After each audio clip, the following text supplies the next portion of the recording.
aral sa aming mga Katoliko, ang rebulto, hindi Diyos. Kayo lang naman ang nag-iisip na ang mga rebulto ay extra Diyos. Iisa lang ang Diyos. Alam namin mga Katoliko yan. Ibig sabihin ba kapag may picture ka ng asawa mo, extra asawa mo yan? Kasi hindi naman opinion ang sinasabi ko, kaya wala kang karapatan magalit sa akin. Pero may karapatan akong magalit, punayin yun dahil iisa lang naman basihan natin. Hindi ba't Biblia?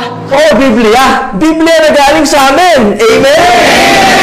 Kami na naglagay ng chapters, kami na naglagay ng verse. Ano lang ang bag nyo? Mga tao ay diverse. Walang ibang may karapatan na magpaliwanag ng nilalaman yan, kundi ang simbahan lang na sanyang pinagmulan. Mga obispo at kardinal, nag-isip at naghalal kung ano mga sulat ang bubo sa Bibliang banal. Sila ang nagpagal, sila ang nagkintal, parang sila ang nagsign, pero kayo lang ang kumain. Dahil pintong naangkin, aklat na talaga naman sa amin, mga mapanlin lang, ginamit lang sa pansariling pakahulugan.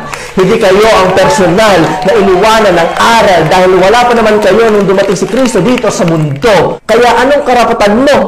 Sulpot ka lang. Baka nakakalimutan mo, kailan lang kayo nag-isang daan para sabihin ko sa iyo ang simbahang Katoliko, 2,000 taon na ang nakakaraan. Tapos sasabihin nyo, kami yung nag-iimbento, kayo yung bago. Ngayon, alam mo na ang Katoliko ang mga orihinal na Kristiyano. Sa Biblia, ipagkalat daw ang kaligtasan, huwag isikreto lang. Hindi to basta sikreto lang. Gawa tayong senaryo, konting kwento lang. Kunyari, binalaan kita, bawal tumuwid sa crossing, nakamamatay. Ano sasabihin mo sa akin? Respeto lang? Ganon? Ano ba, utos ba ipagkalat mo? Di ba sabi mo, religyoso ka? Ngayon, tutuloy ko to. O paano ka naging sagrado? Kung sinasampo mo yung rebultong santo, gawa lamang ng tao. Ang basihan lang ay presyo, magkano? Nung minsan lumubog ka sa pagkatalo, yung bisa magpago, nagpakadesperado, gusto lagi panalo. Bakit? Ang biyaya ng Diyos, ganun ba kadali makamit yan? Basta may malaking santo ka sa bahay, mas malakas ka pangyarihan. Matapos kang bigyan ng umagahan na puno, tanghalian, kanina mo binibigay ang kaluwalhatian? Sa kahoy lang na binihisan. Dyan pa lang, puro ka na kasinungalingan. Sino nagsabi sa iyo sumasamba ako sa rebulto?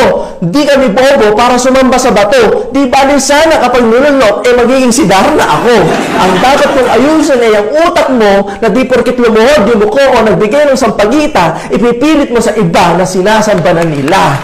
Di mo ba alam na pagbibigay lang yan ng respeto sa mga talagang taong nire-representa nito? Di ba pwedeng nagbigay lang ng parangal? Di mo na nga naiintindihan, ngal-ngal ka pa ng ngal-ngal. Palibhasa kasi yun ang wala sa inyo, respeto. Pero pagdating sa founder nyo, bigay todo. Akala ko ba huwag gagawa ng rebulto? Ano to? Rebulto na, oh.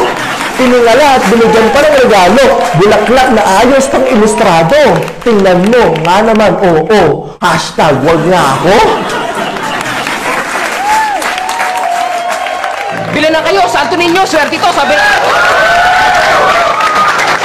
Hoy, bili na kayo, rebulto, santo ninyo, swerte to, sabi ng tindera. O swerte pala, bakit binibenta? Ang sinusugatan ko dito, maling aral. Ganun ako gumamit ng talas ng dila. Pag bumaliktad yung mga paniniwala niyo sa Biblia, sasabihin niyo ako naninira. Pre, sirang-sira dahil baliktad talaga ang iyong pagkaunawa. Kailan ba natin sinabing pampaswerte ang imahe? Gawa ka ng gawa ng kwento, baka wala ka na lang masabi. Oo, ipinagkalat ang katotohanan, dapat talagang ipagkalat. Pero mas gugustuhin ng Diyos at tumahimik ka na lang kaysa magkalat ka ng pagtatama na puro kasinungalingan naman. Ang hinihingi namin dito, respeto. Kung totoo yan pagtatama mo, ba't puro ka lang pahaging sa aming mga Katoliko? Harapin nyo yung mga Muslim. Tingnan natin kung tama kayo o tatamaan kayo. Baka kasi ang totoo yan, wala talaga kayong respeto. O namimili kayo ng ire-respeto. Kapag rebulto ng Katoliko, wawasakin nyo. Kung talagang totoo kayo, ba't di nyo gawin sa rebulto ni Bonifacio? Takot kayo sa gobyerno at sa buong Pilipino? Paano yung respeto nyo? Namimili lang ng kung sino. Ang aral sa aming mga Katoliko, ang rebulto, hindi Diyos. Kayo lang naman ang nag-iisip na ang mga rebulto ay extra Diyos. Iisa lang ang Diyos. Alam namin mga Katoliko yan. Ibig sabihin ba kapag may picture ka ng asawa mo, extra asawa mo yan? Ang mga rebulto ay nagpapaalala lang.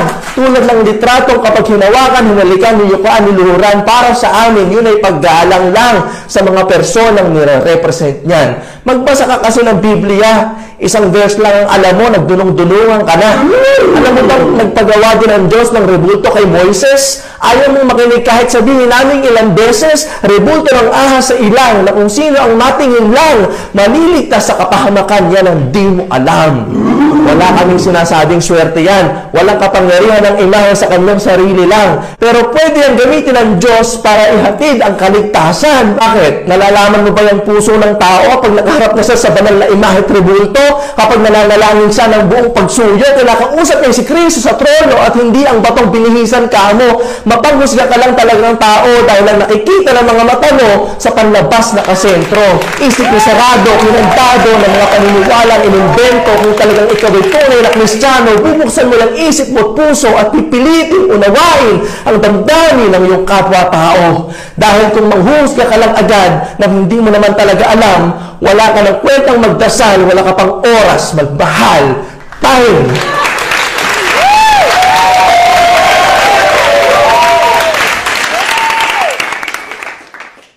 Jesus Christ, the Son of God, was born for you and me. He came to bring the good news, from sin to set us free. The blind, the deaf, the lame, the poor, His power meant to see. He gave His life upon the cross, eternal life the key.